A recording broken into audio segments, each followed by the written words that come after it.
তোমরা অনেকেই জিজ্ঞাসা করছিলে যে আমি কোথায় যাচ্ছি ট্রেনে করে।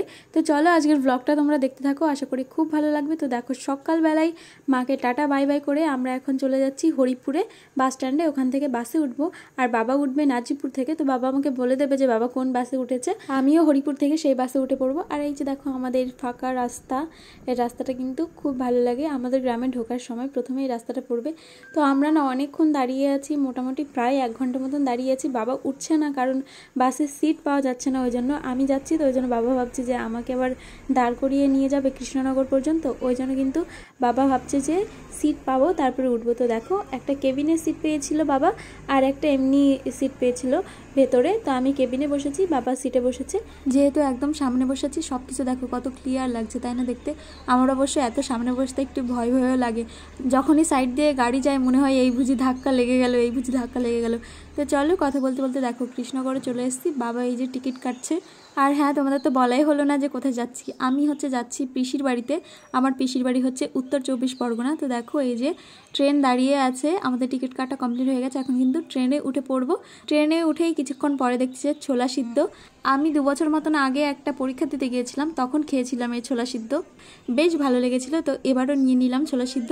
আমার কিন্তু খেতে ভালোই লাগে। তোমাদের কার কার ভালো লাগে এই ট্রেনের ছোলা সিদ্ধ খেতে, সেটা কিন্তু অবশ্যই কমেন্ট করে জানিও। জানো তো আগেরবার একটা সিদ্ধ লঙ্কা দিয়েছিল, কিন্তু এবার দেয়নি। আমি জানি না চেয়ে নিতে হয় কিনা, তোমরা জানলে আমাকে বলো। কিন্তু দেখো এই যে আমি এখন পিসির বাড়িতে চলে এসেছি, এখন ঢুকছি। আমি এই যে আমার জীবনে প্রথমবার আসলাম এই পিসির বাড়িতে। আগে কোনোদিনই আমি পিসির বাড়িতে আসিনি, ওই জন্য কিন্তু আমি তেমন কিছুই চিনি না।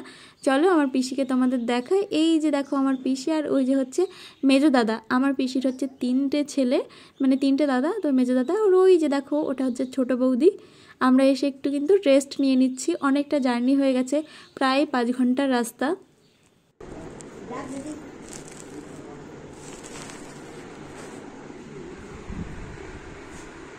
এসে দেখছি যে বৌদি রান্নাবান্না করে রেখেছে। বৌদি চিকেন রান্না করেছে, আর বৌদি কিন্তু বেশ ভালো রান্না করে। আমি যেরকম ঝাল খাই, আমি একটু ঝাল বেশি খাই আমরা মাংসে, তো সেই রকমই ঝাল দিয়েছে। তারপরে কিন্তু স্নান করে রেডি হয়ে দেখো এই যে চলে যাচ্ছি মাঠপাড়ার দিকে। ওখানে আমাদের অনেক আত্মীয় আছে, ওখানে যাচ্ছি। মাঠপাড়া বললে হয়তো তোমরা চিনবে না, আমার পিসির বাড়ির গ্রামের নাম হচ্ছে সনেকপুর। তো আমরা সনেকপুরের মাঠপাড়ায় যাচ্ছি এখন। ওখানে হচ্ছে আমার বাবার মামার ছেলেরা, আমার বাবার মামার হচ্ছে 8টা ছেলে। তো বুঝতেই পারছো 8 ঘর ঘুরতে হবে এখন গিয়ে। তো এবারে যাচ্ছি। এই যে যাওয়ার সময় দেখো একটা আশ্রম আছে এখানে। আশ্রমটা কিন্তু খুবই সুন্দর। আমি আসার সময় ঢুকেছিলাম, কিন্তু তখন সন্ধ্যা হয়ে গেছিলো, ওই জন্য কিন্তু ভিডিও করতে পারিনি। তোমরা এখনই দেখে নাও, আমি ভেতরেও ঢুকেছিলাম। আমরা আসার 1 দিন আগে আশ্রমের অনুষ্ঠান শেষ হলো। 3 দিন ধরে হয় পিসি বলছিল। তো দেখো এখনও প্যান্ডেলগুলো খুলে পারিনি। আমি তো জানি না যে এখানে আশ্রমে এখন অনুষ্ঠান হয়, বাবা হয়তো জানতো, কিন্তু বাবার সময় হয়নি, ওই জন্য কিন্তু বাবা আগে থেকে আসতে পারেনি। তো দেখো এই যে একটা বাড়ি চলে এসেছি, কত সুন্দর পায়রা ঘুরছে।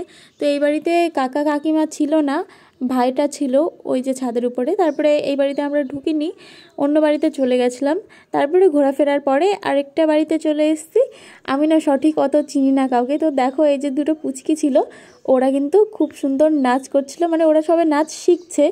একজন 1 মাস হয়েছে গেছে, আর একজন হচ্ছে 1 সপ্তাহ ধরে নাচ শিখছে।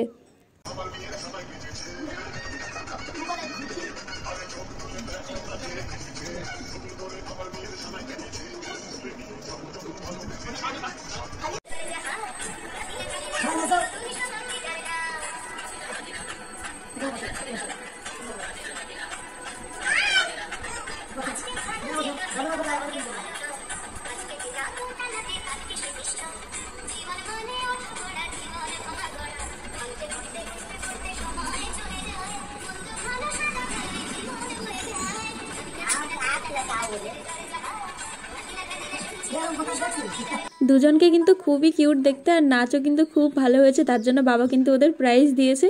তারপরে এই যে পিসির বাড়িতে আবার চলে এসেছি। এসে কিন্তু আজকে দেবজিতের জন্মদিন ছিল, মেজো দাদার ছোট ছেলের জন্মদিন ছিল। আমার ভাইপো হচ্ছে, তো ওর জন্মদিন সেলিব্রেট হচ্ছিল, সেখানে এই যে আমরা এসেছি। আসার পরে এই যে আরেকটা বোনের সঙ্গে পরিচয় হলো এখানে।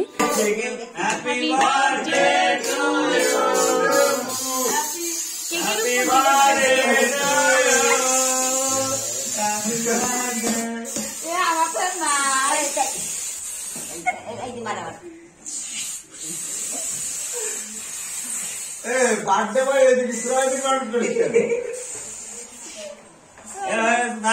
জন্মদিন সেলিব্রেট হওয়ার সময় কিন্তু হাওয়া হচ্ছিল, হালকা বৃষ্টি পড়ছিল, ওই জন্য কারেন্ট চলে গেছে।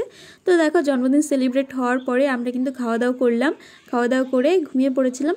আর আজকের ব্লগটাও কিন্তু এখানেই শেষ করছি। দেখা হবে তোমাদের সঙ্গে নেক্সট ব্লগে। সবাই খুব ভালো থেকো, আর ভিডিওটা ভালো লাগলে অবশ্যই একটা লাইক করে দিও।